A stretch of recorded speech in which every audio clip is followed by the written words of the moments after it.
Well, hello, whiskey neighbors. John, your whiskey neighbor here. Welcome to my table. It's been a while since I've shot inside, but winter has certainly arrived. It's snowing. It's wet snow, and I've heard we might hear as low or feel as low as minus 30 in the next couple of days. So that definitely called for something like a peated Scotch. So today we're going to look at something from Bruichladdich on Islay. I'll talk more about the distillery, but today we're going to look at, this is Port Charlotte. This is their peated or heavily peated expression. This one is the Scottish barley. So more for that after, or more about that after the break.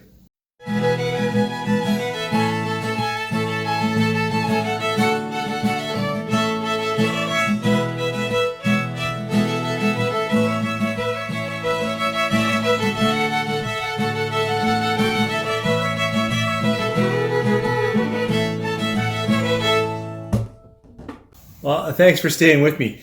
I think this might be the first Bruichladdich I've reviewed on the channel, which is kind of surprising because I would say I actually have quite a bit of respect for the team at Bruichladdich, at least from what I've read. Just to try to catch you up a little bit before we talk about the Port Charlotte Scottish barley here. From what I've read over the years or heard on Whiskey Cask or a few other podcasts that I listen to, is that Bruichladdich has a long history. It was on Islay, end of the 1800s kind of thing, and been a continuously operated distillery on the island for a long time. But it swapped a bunch of owners and it kind of fell away. I believe it was in the 90s. Early 90s, it finally got mothballed. And then a group of private investors, a small group of people, passionate about starting up their own distillery, led by Reynier, bought it. And they got, what was the master distiller they got? He was at Beaumont. Jim, name's going to escape me. But the point is, this small passionate group bought back the distillery and went through and fixed it all up. But the distillery was closed during a period of modernization. And so what I understand is they, refinished and fixed up all the near original Victorian era stills. And so when you go there, which one day I sure hope to, with Linda, with my wife, I'm told, that it's really, it's not computerized. It's all older equipment, all run by hand. And they're really proud of that. Another thing I should say they're really proud of, and I think Mark Reynier had to sell or that group sold, and he's now, I think he's opened up an Irish distillery, Waterford, I think that's what I heard on Whiskey Cast. But anyways, back to Bruichladdich. Another thing that, if you go and visit their site, they're extremely proud of doing everything on the island, right? This one is the Scottish barley, but they have, they have farmers now growing barley on Islay, and they have Islay barley releases as well. But even when they bring over Scottish barley, they do all the work there. They use water there. They all the way to, they distill it, cask it, they age it on the island, and then they cut it with water from the island and bottle it there. So they're extremely proud of their terroir or their local character, and I think that's great. I think that's just fantastic. Whiskey is I want to think of it as a slow product. This isn't a mass-produced, or shouldn't really be a mass-produced big business type margin. Instead, I really respect what I've read about Bruichladdich. So this particular bottle here, this is Port Charlotte, as I said. It's their heavily peated. I think it's peated to about 40 parts per million, which really puts it at that Lefroy 10, Ardbeg 10, kind of that a lot of Islay expressions. This one's released at 50%. Now it's a non-age statement whiskey, but one thing that's really cool about Bruichladdich is on the back, there'll be a lot number, and this one's 17/203. And when you go to their site and you put that in, they will tell you quite accurately what's in here. And it was so much detail when I went in there. Looked, I was like, whoa, I'm not going to remember that. So I'm going to put some more detail, in type at the bottom here. But I now know that in this bottle, there's some 7 and 8 year old, and then some 10 and 12 year old.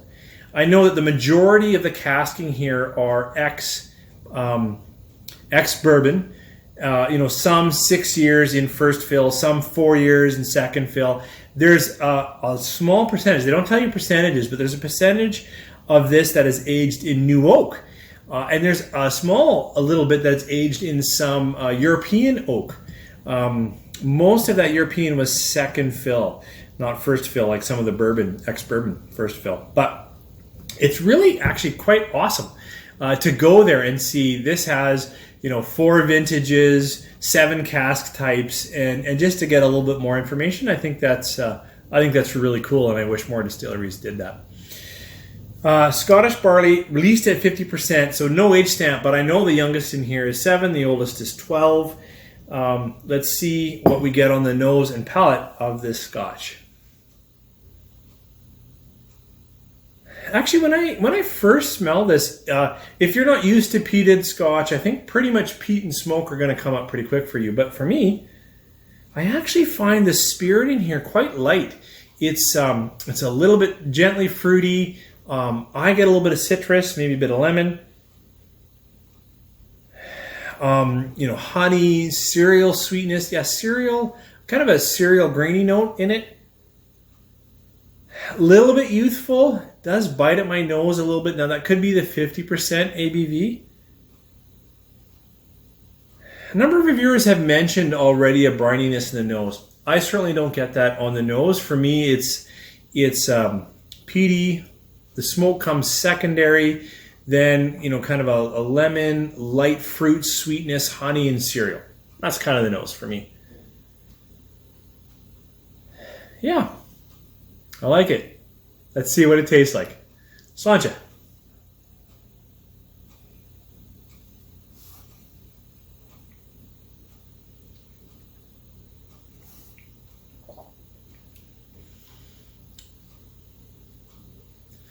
I think the palate of this whiskey has a lot to say. At first, again, it's a little bit light and sugary, and you think, oh, it's going to go. And then I find the peat comes really strong in the palate. Stronger than the nose for me. It's also a little bit spicy, just a gentle pepper or wood spice that comes out. Kind of like a fruit tart in there. So there's a little bit of graham cracker, a little like grain in there.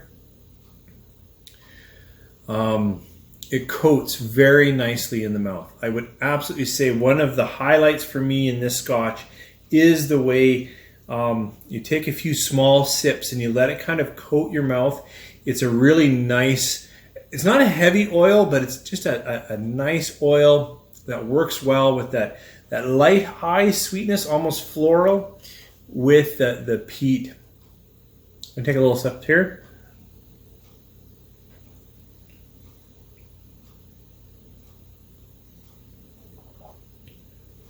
Yeah, I think the essence of this Scotch is actually quite light. So light, fruit, sweet, floral. But then it's heavily peated, right? But balanced with that is a strong peat that is a little salty in the palate. I don't get it on the nose. A little bit briny, but it's got that wood. Cooked campfire, but when you get into the finish, I think my wife said this, when you get into the finish, you can get more to that, you're by an old stone hearth, like, so you got a little bit of that ash, a little bit smoke, a little bit older campfire. That for me comes absolutely in the finish. The finish is quite an interplay between oak, actually some good oak, some good wood comes in the end, balanced with that smoke and ash. Excuse me. and only echoes of sweetness. The sweetness is certainly up front in the nose. It's playing around in the palate, but by the time the finish goes, if I put this glass down and, hey, let's have a conversation about something else, eventually what I'm left with is really that interplay between, wood, oak, and smoke, and ash, and char, and it just kind of plays around. For me, it's a really nice finish. It would be awesome if some of the fruit flavor carried into the finish. But because it becomes a little, not quite one-dimensional, but the finish starts to really hang in that one area.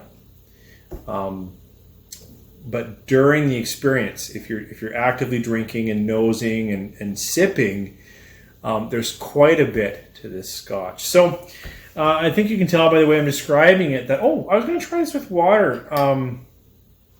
At 50% ABV, it actually holds up to a splash of water just to see where the palate or nose might go. Certainly at 50%, you'd be more than welcome. I mean, of course, you're always drink whiskey the way you'd like to have it. But I'm just saying, certainly at 50%, I think you could be encouraged to try. Do I like this with a little bit of water? How does that change what my experience is?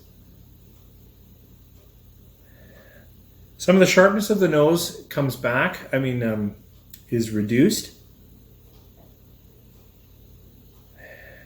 Actually, for me, it moves a little bit toward that lemon drop sweetness. So lemon, honey, cereal,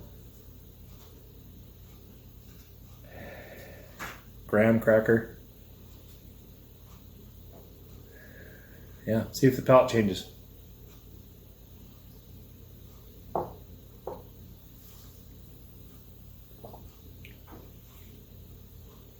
Well, it's before I swallowed. Definitely what you'd expect in the sense of it's gentler. It stays toward that sweet honey, graham cracker. Some of that spiciness, that wood spice, actually is backed off quite a bit, so I don't get it very much. But also the smokiness has really held off until the finish, and then it comes back still. For me, putting a drop of water in it is not that great because it also cuts a little bit of the oiliness, a little bit of the coating, and I like that in Scotch. Not heavy, not really chewy, although sometimes I'm in the mood for that. But for me, this Scotch, one of its strengths is its coating nature, and the water, while brightening it up a little bit, would take away from some of that coating mouthfeel nature, which I like. I'd rather take small sips than water this down to be able to take full sips, if that makes any sense. If you're in Canada, I hope you have something like this, something peated, something that feels like you're cozying up to a nice stone hearth, a nice fireplace, because for me, that's what this bottle is. I obviously like this Scotch. There is a youthfulness in the nose, and some of that spiciness could be taken as a bit of roughness. So critically, it sits actually for me, I've rated it on Distiller, I think, at about 4 stars, and I'm happy with that. I enjoy Bruichladdich, their story, and this Scotch really more than that star value, but it kind of sits right around that 4, maybe 4.5 at 4 stars. Definitely recommend it if you haven't tried it, if you like peated Scotch. If you don't like peated Scotch and you're trying to get into peated Scotch, I think I would look for something that's like maybe half that ppm value and maybe has some more significant ex-sherry or something in it, because that tends to bring people in a little bit. Whereas this is a lovely Islay Scotch. I enjoy it. But if it's your first peated Scotch, it might put you off. Thanks for joining me here at my kitchen table. I hope you've got something good in the glass for this weekend. You guys take care.